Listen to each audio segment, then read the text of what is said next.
But please, don't be judgmental. Understand them. Be patient with them as well, because these parents are also struggling.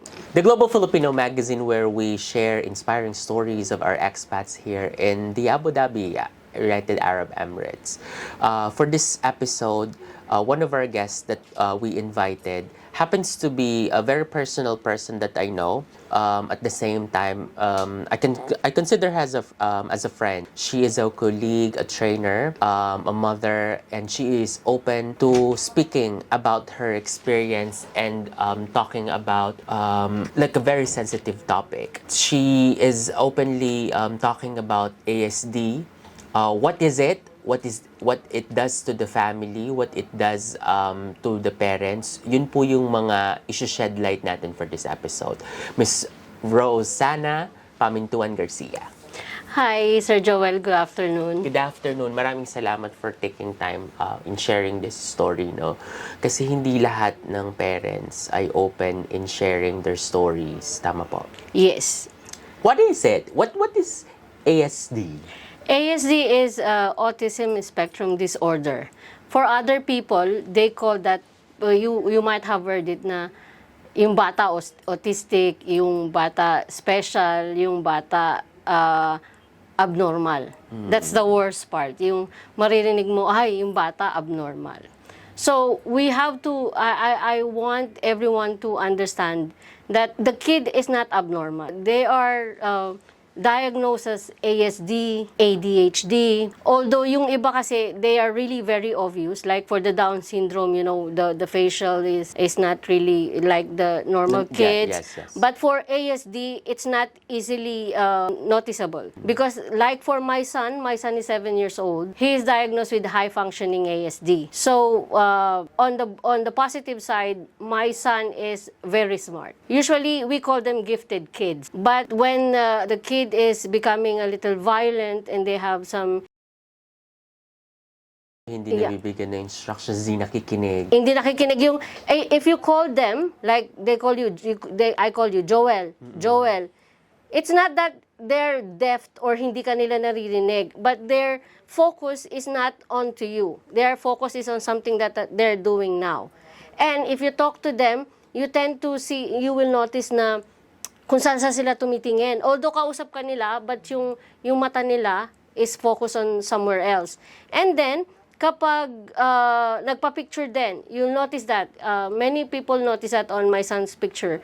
Ang hirap mag-picture because kahit sabihin mong look at this, bibigyan mo siya ng focal point to look at, nagtitend talaga na mag-move yung eyes niya. So pag nakuha mo siya ng picture, yung eyes niya either nasa side, left or right side. So you really have to give a specific instruction na, no, you just look at this para maganda yung picture. Although, hindi ko na siya ini-edit, I just let it be like that. Yes, those are the struggles somehow that you encountered, no? But how is it like as a couple? How did you accept when the moment that you received that news from the doctor that your son is, clinically diagnosed? That's part of the spectrum. Yeah, well actually, as a mom, mararamdaman mo na there's something, it's not something wrong, but there's something different with my son. So when he was going into the school, we already noticed that kahit sa bahay na, yung para siyang ibon, lagi siyang pumapalag. Or pag nagalit siya, galit siya talaga.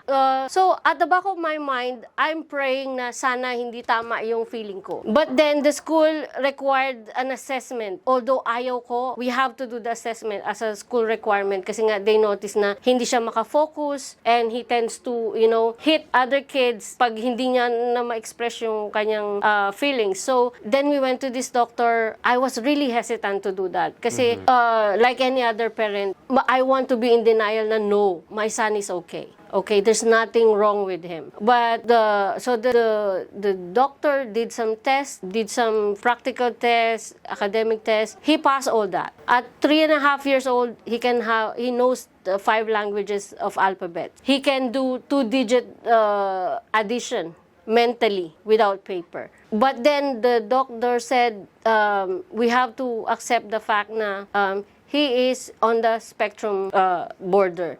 So I said, so what do you mean? My son is abnormal or something? No, it's not that he's abnormal, but we have to make sure na, we have to understand that this is how he is. We have to be more patient.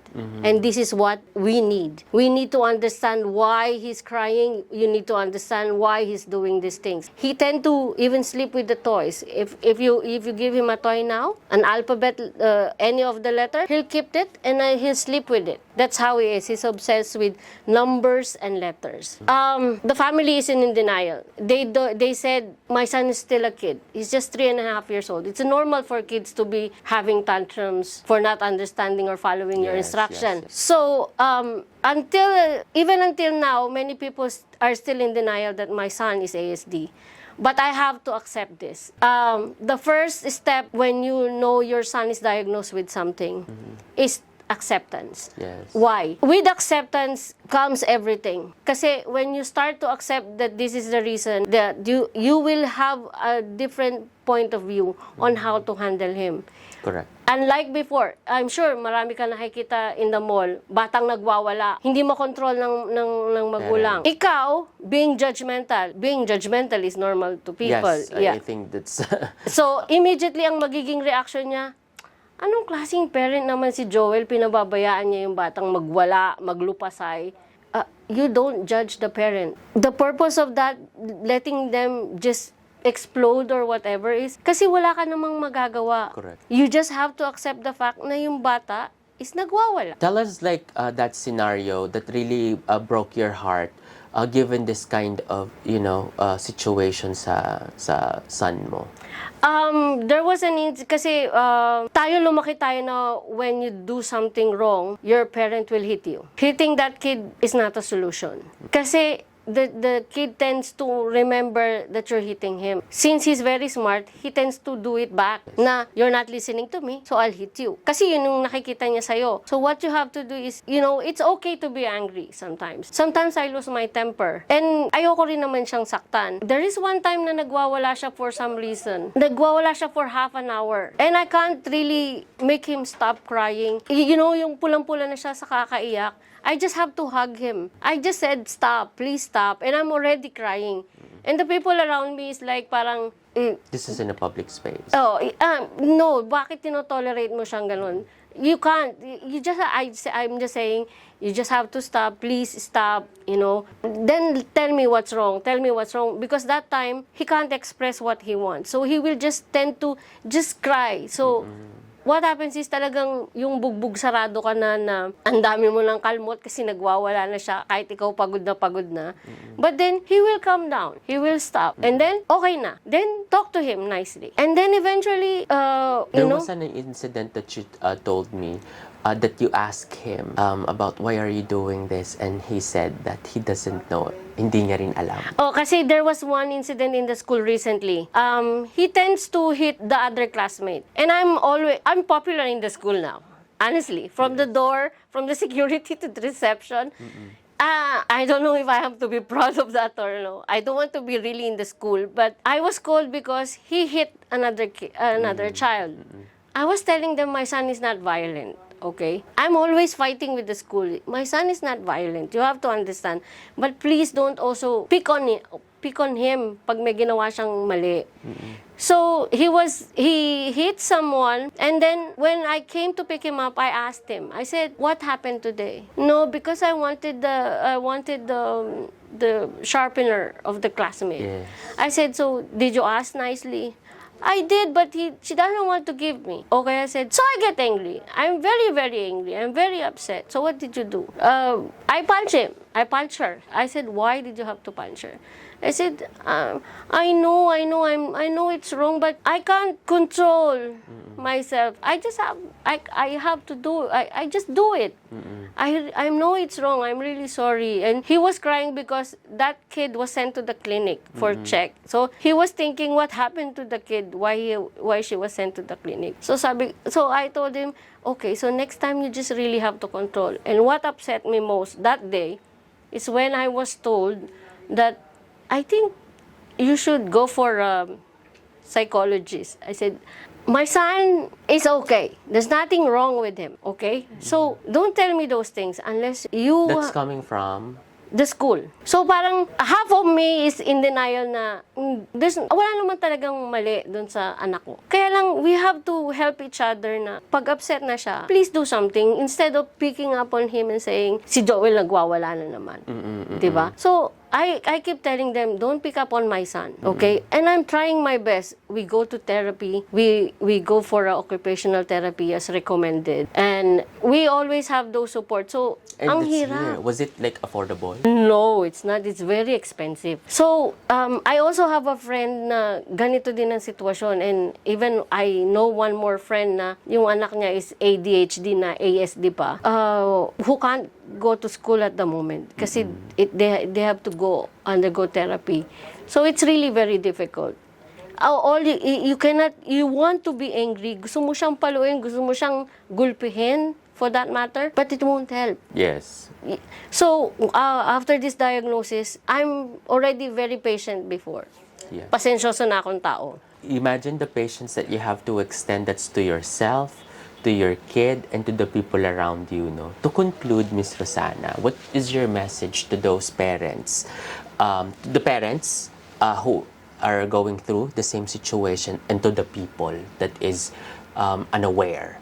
Because that's what we're trying to promote here, is to give awareness to the people around us. First with to the parents. To the parents, I urge you to, watch out for your kids. See the symptoms. There's nothing wrong if you find your son or your daughter to be on this situation. They may be ADHD, they may be ASD. Like one of my friends told me, actually many people told me that having a gifted kid like them, regardless if they're smart or not smart, is a blessing. So I'm taking that as a blessing.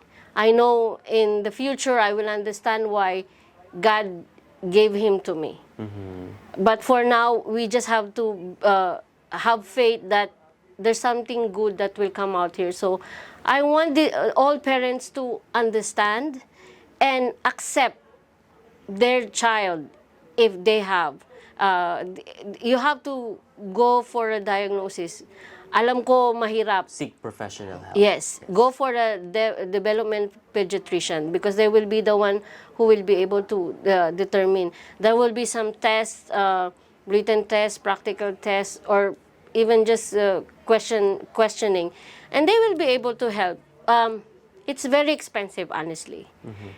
I don't have the means, and we are struggling, but for my son, I will do anything for him. Correct. What about to those people who needs understanding and awareness for this kind of topic? Yeah.